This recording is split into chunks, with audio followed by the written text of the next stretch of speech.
రాజులకు రాజు ప్రభులో ప్రభు అయిన యేసుక్రీస్తు నామమున మీకు శుభములు. ఈ రోజు దేవుడు మనకు అనుగ్రహించిన వాక్య ధ్యానము కీర్తనల గ్రంథము 138వ అధ్యాయము 7వ వచనము.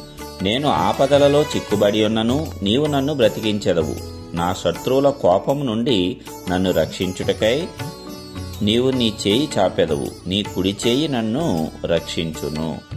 ప్రియులారా, భక్తుడైన దావీదు రచించినటువంటి ఈ కీర్తనలో ఆయన ఆపదల్లో చిక్కబడి ఉన్నను దేవుడు రక్షిస్తాడు, బ్రతికిస్తాడు అనేటువంటి నమ్మకాన్ని, విశ్వాసాన్ని ఆయన కలిగి ఉన్నాడు. అది ఆయనకి ఎందువల్ల వచ్చిందంటే దేవుడు చేసినటువంటి మేళ్లను జ్ఞాపకము చేసుకోవటం ద్వారా.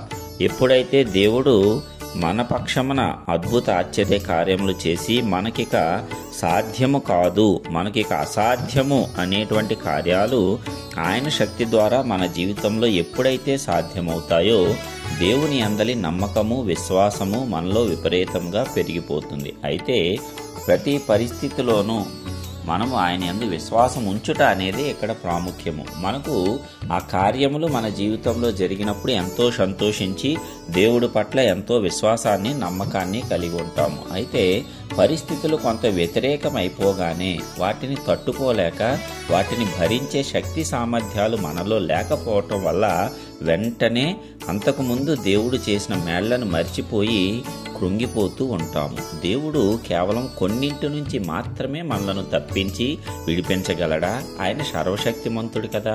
మరి గత ఆపదలోంచి మనలను తప్పించినటువంటి దేవుడు ప్రస్తుతం మనకు కలిగినటువంటి విపత్కర పరిస్థితుల్లోంచి మనలను రక్షించలేడా? అయితే మనము ఆ రీతిగా ఆలోచన కొనసాగించలేము. ఎందుకంటే అపవాది మనలో అలాంటి తలంపులు రేకెత్తిస్తూ ఉంటాడు.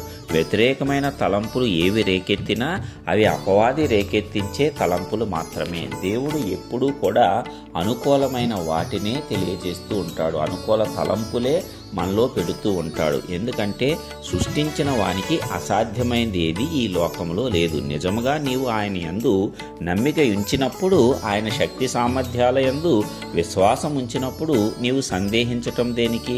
నీవు భయపడటం దేనికి? నీవు కురింగిపోవటం దేనికి? నీవు వ్యర్థమైన మాటలు మాట్లాడుకోవటం దేనికి? అంటే నీవు ఆయన శక్తిని నమ్మటం లేదా?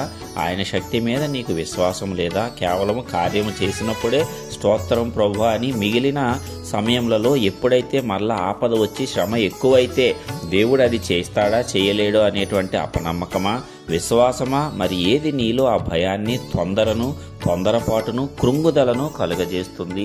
వీటన్నిటినీ దేవుడు ఏమాత్రము ఇష్టపడటం లేదు. ప్రియ దేవుని సంఘమా, దేవుడు చెప్తున్నది ఎల్లప్పుడూ నా మీద ఆనుకోమని.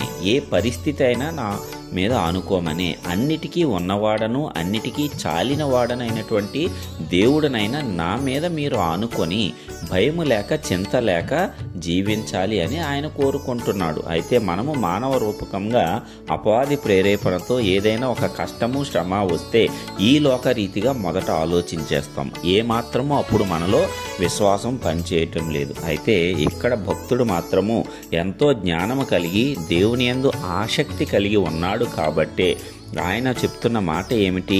నేను ఆపదలలో చిక్కుబడి ఉన్నను, నీవు నన్ను బ్రతికించెదవు. అంటే ఎలాంటి ఆపదేనికి బ్రతికించడం అంటే మరణకరమైన ఆపద వచ్చినా నువ్వే చూసుకుంటావు అనేటువంటి ధైర్యము, నమ్మకము ఈ భక్తునికి కలిగింది. మరి మనము భక్తులమని చెప్పుకొనుచు, విశ్వాసులమని చెప్పుకొనుచు ఎలాంటి నమ్మకత్వాన్ని ప్రదర్శించలేకపోతే ఆయన నామానికి ఘనత తెచ్చిన వారమవుతామా, అవమానం తెచ్చిన వారమవుతామా? ఒక్కసారి మనకు మనమే ఆత్మ పరిశీలన చేసుకోవలసినటువంటి అవసరం ఉంది. అదే విధముగా ఇంకా భక్తుడు చెప్తున్నాడు కదా, నా శత్రువుల కోపం నుండి నన్ను రక్షించుటకై నీవు నీ చేయి చాపెదవు.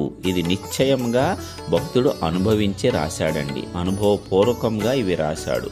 ఆయన ఎన్ని మారులు తనను రక్షించాడో.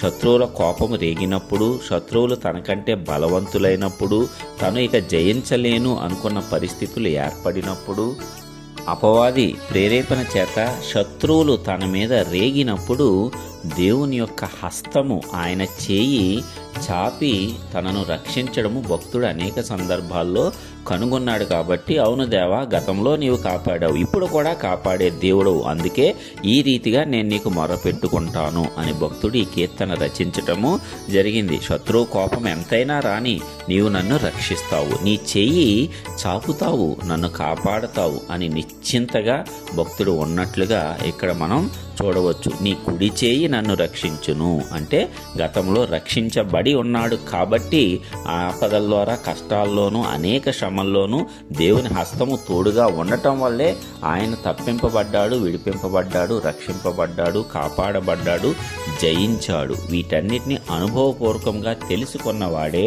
దేవుని శక్తిని సంపూర్ణంగా అనుభవించిన వాడు మాత్రమే పలుకగలిగినటువంటి మాటలు. మరి నీవు, నేను ఈ రీతిగా దేవుని శక్తిని సంపూర్ణంగా తెలుసుకోగలిగామా? ఇంకా అవిశ్వాసంలో ఉంటూ అపవాది పెట్టే వ్యర్థమైన ఆలోచనలు, తలంపులు, భయపెట్టేటువంటి ఆలోచనలు, తలంపులకు మనము లొంగిపోతూ ఉన్నామా? ఈ దినమున ఒక్కసారి మనమందరము పునఃపరిశీలన చేసుకుందాము. ఎందుకంటే ఆ రీతిగా అపవాది శక్తిని బట్టి, వాడు తాత్కాలికంగా మనకు చూపించే భయాలను బట్టి మనము కృంగిపోయిన ఎడల దేవుని శక్తిని అవమానించినట్లే.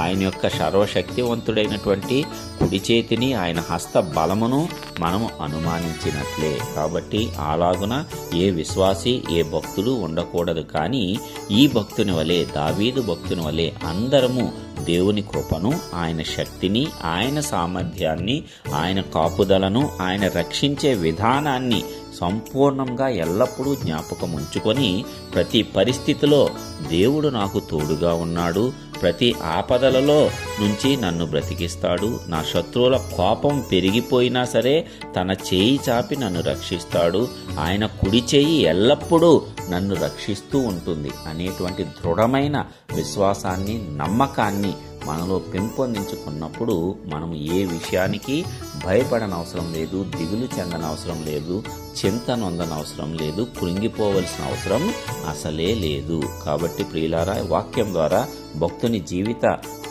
అనుభవాలు, పాఠాల ద్వారా దేవుడు మనల్ని కూడా బలపరుస్తున్నాడు, మనకు కూడా నేర్పిస్తున్నాడు, మనలో కూడా విశ్వాసాన్ని పెంపొందిస్తున్నాడు. మరి ఇలాంటి విశ్వాసాన్ని, ధైర్యాన్ని, నమ్మకాన్ని మనమందరము కూడా తిరిగి పొందుకుందాము, ప్రార్థించుకుందాం.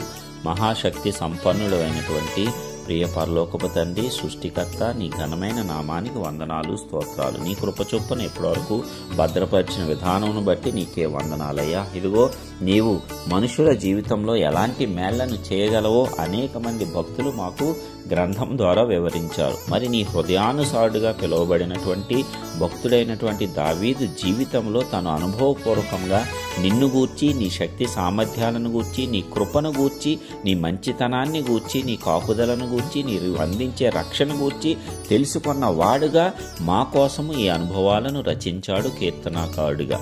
మరి కాబట్టి ఈ వాక్యం ద్వారా మేమందరము కూడా బలము నుండి, ధైర్యము నుండి, చింతలు మానివేసి ప్రతిదానికి ఉన్నవాడవు, చాలిన దేవుడవు అయినటువంటి నీ మీద ఎల్లప్పుడూ భక్తుని వలె ఆధారపడి మేము కూడా ఏ ఆపదల్లో చిక్కుబడి ఉన్నా నీవు మమ్మల్ని బ్రతికిస్తావనేటువంటి నిరీక్షణ కలిగి, మా శత్రువుల కోపం నుంచి మమ్మల్ని రక్షించటానికి నీ కుడి చేతిని చాపుతావనే విశ్వాసాన్ని, నమ్మకాన్ని ఎల్లవేళలా కలిగి ఉండి ప్రతి విధమైనటువంటి పరిస్థితిలో ధైర్యం కలిగి ముందుకు సాగిపోవటానికి ఈ వాక్యం వింటున్న ప్రతి ఒక్క బిడ్డను ఈరోజు మీరు బలపరచండి, దీవించి ఆశీర్వదించండి. ఉన్నతమైన నీ కృప మాయడల విస్తరింపజేసి నడిపించవలసిందిగా మహిమ, ఘనత, ప్రభావములు నీకే ఆరోపిస్తూ యేసయ్య పరిశుద్ధ నామమును ప్రార్థించి పొందుచున్నాం పరలోకపు తండ్రి. ఆమేన్.